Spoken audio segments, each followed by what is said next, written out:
If you feel unsafe at any time when you're with a person who's angry, living with Huntington's disease, it's important that you go to a place of safety and talk to someone and let them know what's happening. Having a plan so you know what to do in that situation is important, and that's something you could talk through with your youth specialist so that you've got it fresh and you can use it when it's needed.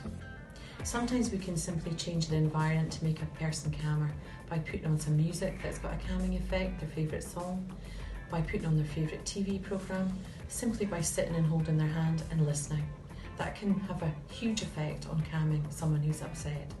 Sometimes people get overwhelmed with HD because there's been too much sensory stimulation, too much information, too much noise.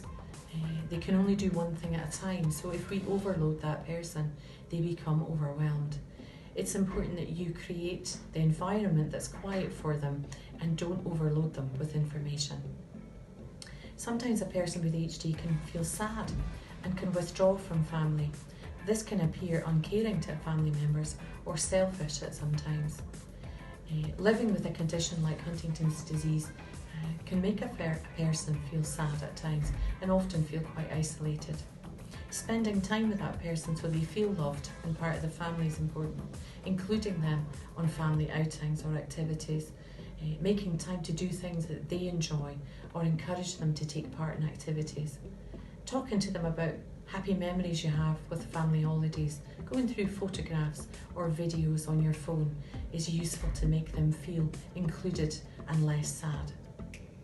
Sometimes a person with Huntington's disease can be confused or muddled, confused with where they are or what's happening next.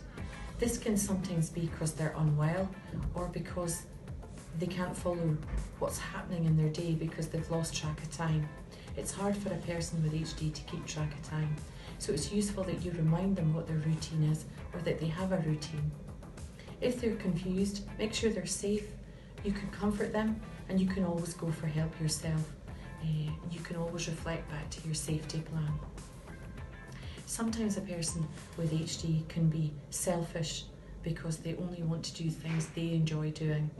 This is because the disease makes them change in this way, and it's not a personal thing to you. It can be hard to cope with feelings like this, and it's good to talk to other people how that makes you feel, and if it makes you upset, that you deal with how you feel. There's nothing wrong in asking someone for help if you feel like that. The person with HD may seem selfish, but it's a disease behaviour, it's not a personality behaviour.